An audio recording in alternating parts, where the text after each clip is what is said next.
បាទសូមជម្រាបសួរបងប្អូនទាំងអស់គ្នាចឹងថ្ងៃនេះយើងមានវីដេអូបន្ទាប់គឺវីដេអូភាគ5ណាអូខេអញ្ចឹងកុំឲ្យខាតពេលយូរយើងចូលទៅកាន់មេរៀនទាំងអស់គ្នាអូខេអញ្ចឹងពាក្យបន្ទាប់គឺពាក្យកងចោកងចោកងចោកងចោប្រែថាការងារ job or work 比如说就ឧទាហរណ៍ទី1我很喜欢现在的工作我很喜欢现在的工作ខ្ញុំពិតជាស្រឡាញ់ការងារបច្ចុប្បន្ននេះណាស់我很喜欢现在的工作。第二，你是做什么工作的？你是做什么工作的？តើអ្នកធ្វើការងារអ្វីដែរអូខេ下一个狗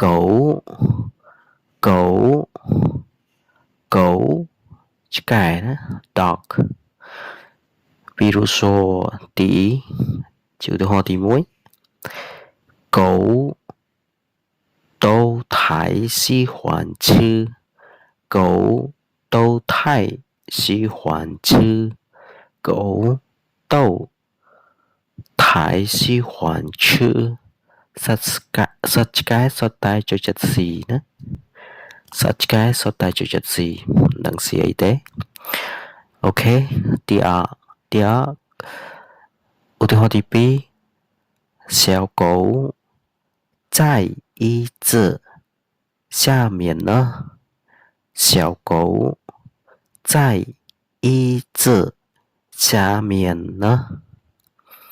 កូនឆ្កែនៅខាងក្រោមកៅអី小狗មានន័យថាកូនឆ្កែ在ស្ថិតនៅ椅子កៅអី下面មានន័យថាខាងក្រោមណាអូខេពាក្យបន្ទាប់汉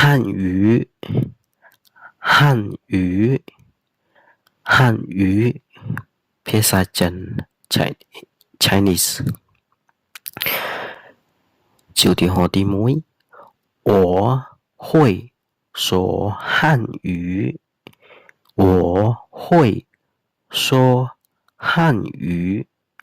ខ្ញុំចេះនិយាយភាសាចិនអូខេឧទាហរណ៍ទី2中国人说汉语中国人说汉语ជនជាតិចិននិយាយភាសាចិនអូខេអញ្ចឹងទៅជនជាតិចិននិយាយភាសាចិនហើយណាបងប្អូនអូខេពាក្យបន្ទាប់គឺ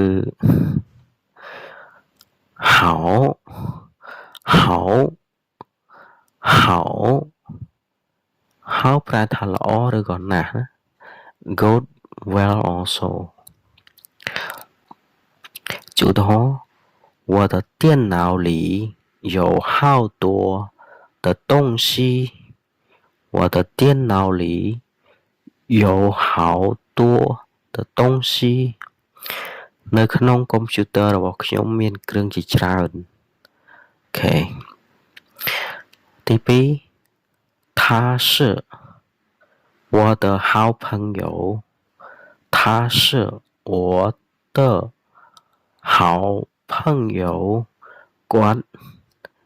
គឺជាមិត្តភក្តិល្អរបស់ខ្ញុំអូខេពាក្យបន្ទាប់ហៅអូខេពាក្យបន្ទាប់នេះគឺហៅសំឡេងចុះក្រោមបងប្អូនមិញសំឡេងឡើងចុះតែនេះគឺសំឡេងចុះក្រោមហៅមានន័យថា លេខឬក៏ថ្ងៃទីជាឧទាហរណ៍1你的房间号是多少你的房间号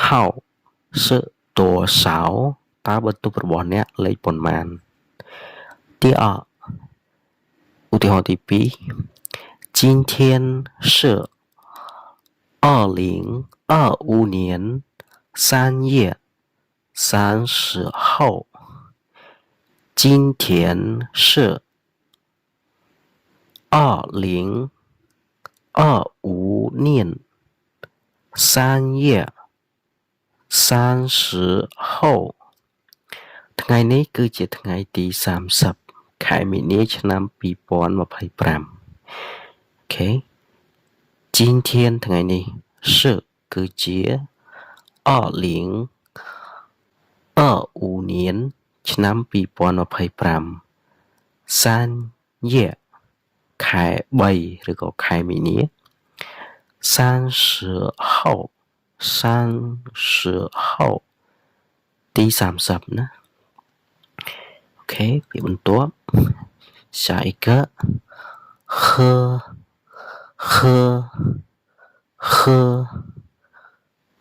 喝ប្រែថាផឹកណា to drink ជាឧទាហរណ៍ទី1我想喝水我想喝水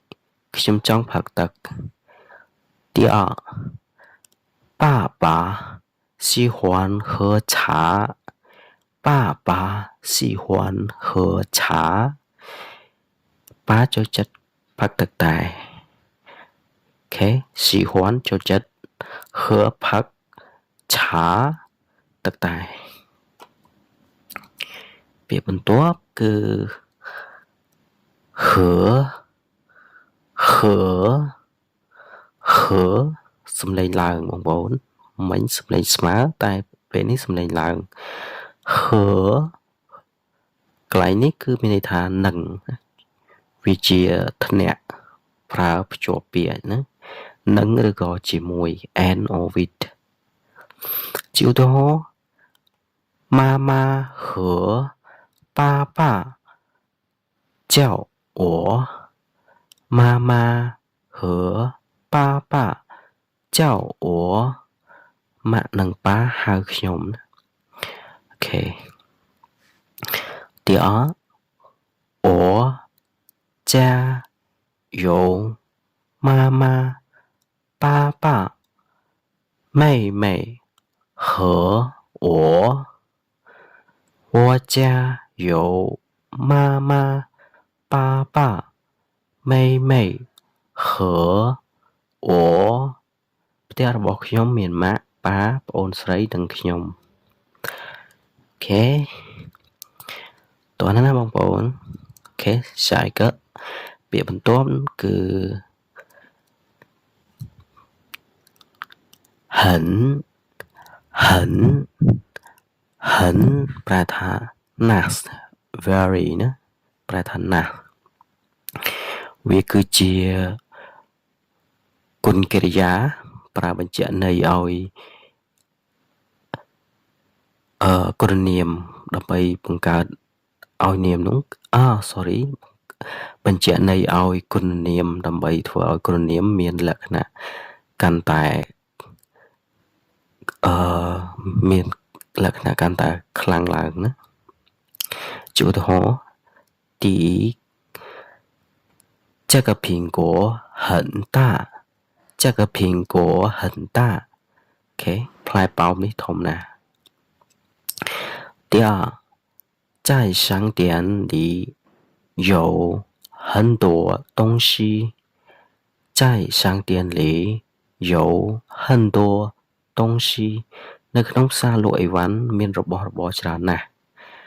អូខេពាក្យបន្ទាប់គឺហូមានប្រែថាខាងក្រោយឬក៏ពេលក្រោយ back or later ជាឧទាហរណ៍商店在学校的后面商店在学校的后面ផ្សារលក់ទំនិញនៅខាងក្រោយសាលារៀន Okay. 下一个 Okay.